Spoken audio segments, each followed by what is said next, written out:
Shalom, selamat berjumpa lagi dengan saya Gunter Sianturi dalam renungan firman Tuhan yang kali ini dengan tema bisakah orang Kristen kaya? Mampu atau dapatkah orang Kristen kaya? Saudara, kaya yang kita maksud di sini adalah tersimpan uangnya, hartanya, sehingga bisa dihitung jumlahnya. Ada orang mungkin yang bisa berpenghasilan besar dalam satu hari, tetapi karena kemurahan hatinya, walaupun dapatnya 1 juta, mungkin diberinya sumbangan 900 dan tinggal 100 sama dia. Maka orang seperti itu nggak mungkin kaya. Saudara, menurut Biro Statistik, kaya itu ada 4 kelas. Kaya yang pertama, kaya rendah. Itu sekitar 500 juta ke atas. Kemudian ada yang namanya kaya menengah. Kaya menengah itu sekitar 1 miliar sampai 4 miliar. Kemudian yang disebut dengan kaya teratas 40 miliar sampai 100 miliar. Kemudian di atasnya super kaya, triliunan ke atas.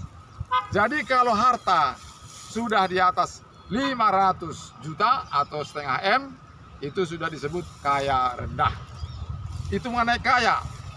Yang mau kita tinjau, bagaimana mungkin bisa orang Kristen bisa kaya? Yang kita maksud orang Kristen adalah pengikut Kristus.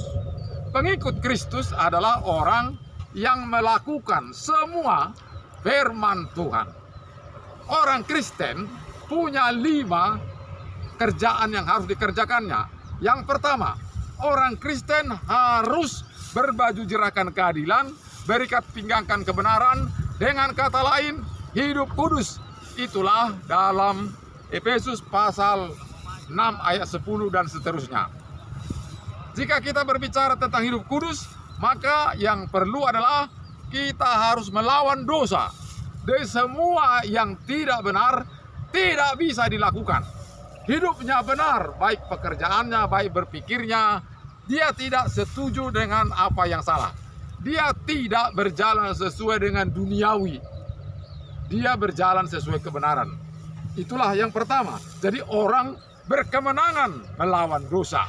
Yang kedua, orang Kristen juga harus memberitakan firman Allah.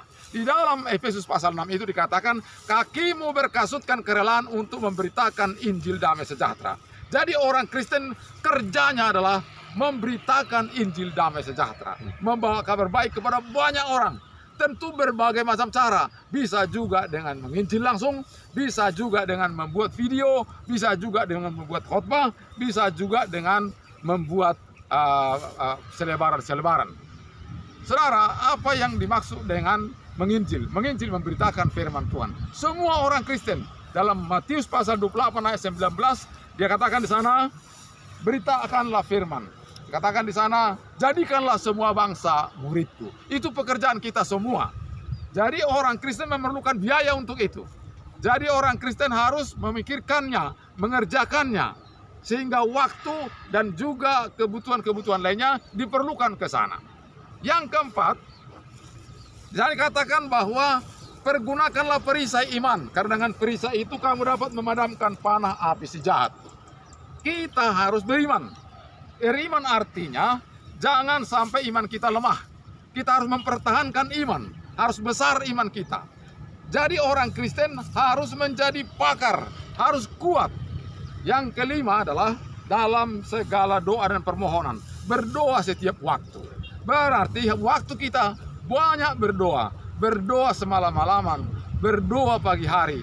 Jadi kalau dikatakan orang Kristen banyak tugasnya, banyak pekerjaannya, banyak biaya yang dibutuhkan. Kemudian dikatakan bahwa terimalah ketopong keselamatan, yaitu pedang roh, yaitu firman Allah. Jadi orang Kristen harus menggali, memberikan waktu, memberikan pikirannya untuk menggali kebenaran, membaca firman Tuhan. Sekarang kaya itu pekerjaan apa? Menurut saya, sulitnya cari kerja, sulitnya mencari uang. Itu membuat orang macam-macam. Jadi kalau misalnya ada orang yang bekerja tidak jujur, ada tipu-tipu, ada pekerjaan curang, kemungkinan bisa dapat duit banyak. Tetapi kalau dia jujur bekerja, maka kemungkinan besar sulit cari uang banyak. Untuk makan saja susah. Jadi bekerja untuk menjadi kaya itu suatu kemungkinan yang sedikit, sangat tipis. Kenapa kita mengatakan begitu? Ada satu kasus, yaitu orang kaya yang datang kepada Tuhan Yesus. Anak muda ini berkata, bagaimana supaya bisa masuk surga? Lalu Yesus berkata, ya lakukanlah semua apa yang difirmankan Tuhan. Lalu orang muda itu berkata, aku sudah mengerjakannya dari sejak kecil. Tetapi Tuhan Yesus berkata, ada satu lagi yang penting kau lakukan. Pergi juallah segala milikmu dan kemudian berikan kepada orang miskin. Lalu kemudian datanglah ke sini dan ikutlah saya. Maka firman Tuhan berkata, sedihlah anak muda itu dan tidak lagi mau mengikuti Yesus. Itulah firman Tuhan yang benar-benar mengatakan bahwa sulit. Dan Tuhan Yesus berkata, lebih mudah unta masuk ke dalam lubang jarum daripada orang kaya masuk surga. Nah sekarang firman Tuhan dalam Matius pasal 6 ayat 24. Tidak mungkin berdua tuan. Jika kita melihat kerajaan Allah dan dunia ini, itu sama dengan timbangan. Jika kita bekerja keras memikirkan yang perlu dalam dunia ini, maka kita akan kecil di dalam kerajaan Allah. Karena tidak mungkin bisa sama-sama naik.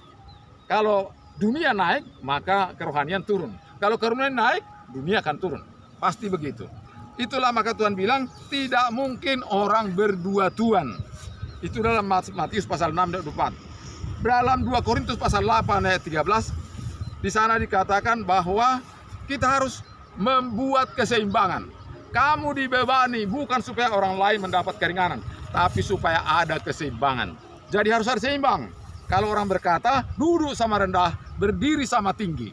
Jadi kalau ada seseorang yang sudah segini, sementara yang lain masih segini, ini harus turun ini.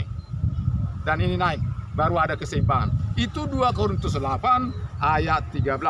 Kemudian dalam Kisah Para Rasul 2 ayat 44, di sana orang bersepakat bahwa harta mereka adalah milik bersama. Jadi hartaku adalah hartamu, hartamu adalah hartaku. Karena itu banyak murid atau orang yang menjual hartanya dan membagi-bagi kepada orang yang berkekurangan, sehingga mereka menjadi seimbang. Kemudian dalam Kolose pasal 3 ayat 2, pikirkanlah perkara yang di atas. Mana mungkin kita memikirkan dunia ini sementara Tuhan sudah berkata, pikirkanlah perkara yang di atas. Oleh karena itu, maka kita memberikan waktu dan pikiran kita dan seluruh tenaga kita untuk memikirkan kerajaan Allah.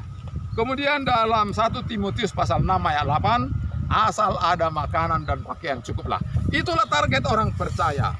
Asal ada makanan dan pakaian cukuplah, itu kata Tuhan Yesus.